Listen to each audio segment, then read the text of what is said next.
আজ বিশ্বজুড়ে পালন করা হচ্ছে মানব অধিকার দিবস। আর মানব অধিকার দিবসকে কেন্দ্র করে রাজ্যেও বিশেষ কর্মসূচি। মূলত 1948 সালে এই দিনে জাতিসংঘ সার্বজনীন মানব অধিকার ঘোষণা অর্থাৎ universal declaration of human rights গ্রহণ করে।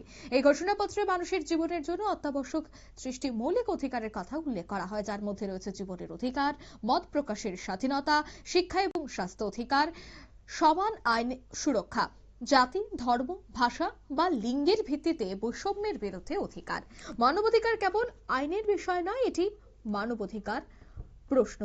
একজন মানুষের অধিকার লঙ্ঘিত হলে আসলে পুরো সমাজটাই ক্ষতিগ্রস্ত হয়।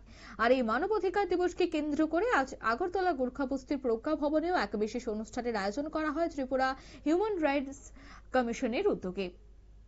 এদিনের এই অনুষ্ঠানে উপস্থিত ছিলেন রাজ্যের মুখ্যমন্ত্রী ডক্টর মানিক সাহা সহ অন্যান্য প্রশাসনিক স্তরের উচ্চপদস্থ আধিকারিকরা। কি বলছেন আজকের এই অনুষ্ঠান থেকে মুখ্যমন্ত্রী, শোনাবো। এখানে আজকে আমরা আন্তর্জাতিক মানবাধিকার দিবস আমরা পালন করছি। এই 10ই ডিসেম্বর সেটা পালন করা হয় এবং আমার পূর্ববর্তী বক্তারা বিস্তারিত আলোচনা করেছেন। আমি বেশি কথা বলবো না, আমার আরেকটা প্রোগ্রাম, আমার মনে হয় ওখানে ওরা বসে আছে, এখানে মানবাধিকার লঙ্ঘন হবে যদি আমি তাড়াতাড়ি না যাই। তো আমি বলছিলাম যে এতজন এখানে বক্তব্য রাখছেন, এটা খুব মানবাধিকার বিষয়, হিউম্যান রাইটস বিষয়টা খুব মানে আমার মনে হয় এত ব্রড যে সব ক্ষেত্রে কিন্তু এটা প্রযোজ্য এবং আমার মনে হয় এটা একটা ইনহেরেন্ট একটা ক্যারেক্টার। কোনটা ঠিক কোনটা বেঠিক, কিছু লঙ্ঘন হচ্ছে কিনা, এটা কিন্তু ভিতর থেকেই চলে আসে, ছোটবেলা থেকেই চলে আসে। এবং আমরা জানি যে law is nothing but common sense. এই হিউম্যান রাইটস এর বিষয়টা এটা একটা কমন সেন্সের মতো আসে এবং দেখা গেছে কমন সেন্সের যে বিষয় সেটাও কিন্তু ক্লিক করে যায় হিউম্যান রাইটস। অর্থাৎ আমাদের যে সারা বিশ্বের মধ্যে যত আমাদের আইন, যে আইনের বই ডক্টর বি আর আম্বেদকরের নেতৃত্বে বানানো হয়েছে সবচেয়ে মোটা, কারণ ভারতবর্ষের মধ্যে বিভিন্ন ধরনের যে আমাদের বর্গ আছে, আমাদের বিভিন্ন কাস্ট ইত্যাদি প্রচুর এবং বিভিন্ন প্রদেশ সব কিছু মাথায় রেখে এত বড় মোটা একটা সংবিধান তৈরি করা চাকরির কথা নয়।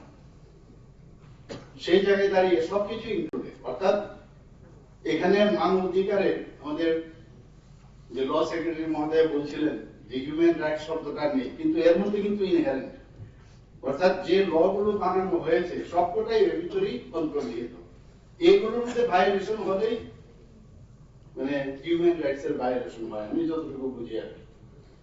আমরা জানি অনেক সময় গার্হস্থ্য সমস্যা ঘরের ভিতর হলেই, বা ঘরের ভিতরে একজন বলবে তাড়াতাড়ি চলে যায়, মহিলা কমিশনে চলে যায়। অর্থাৎ এখানে হিউম্যান রাইটস এর একটা প্রবলেম হয়েছে, মহিলাদের উপর অত্যাচার হচ্ছে, গার্হস্থ্য সমস্যা, হিউম্যান রাইটস কমিশন।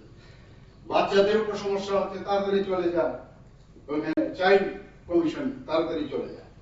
সে বুঝুক আর না বুঝুক, সেখানে গিয়ে দেখা গেল এটা ঠিকভাবে ক্লিক করতেও পারে, নাও করতে পারে। তো এই যে বিষয়গুলো আছে, যে পুলিশে যাও গিয়ে এফআইআর করো, এফআইআর এর সাথে সাথে কমিশনে যাওয়া, এই যে বিষয়গুলো আছে এগুলো কিন্তু আমাদের সমাজ জীবনেই কিন্তু আমার মনে হয় এটা আমাদের প্রতিবিম্ব, এখান থেকে আমরা দেখতে পাই হিউম্যান রাইটস কোনটা ঠিক কোনটা বেঠিক। কাজে একদম মানে সবকিছু লিখে রাখবে যে এই কথাটা আপনার কম্পিউটারে ফিট করা যে হিউম্যান রাইটস এ পড়ে কিনা আপনার কথাটা, আপনার যে সমস্যা হচ্ছে এইভাবে হবে নাকি।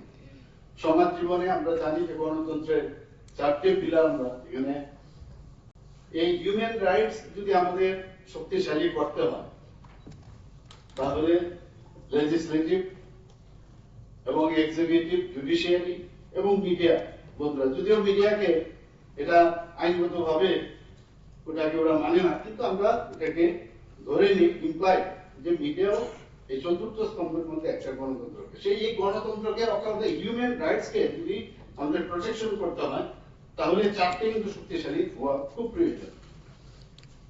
এখানে হিউম্যান রাইটস কমিশন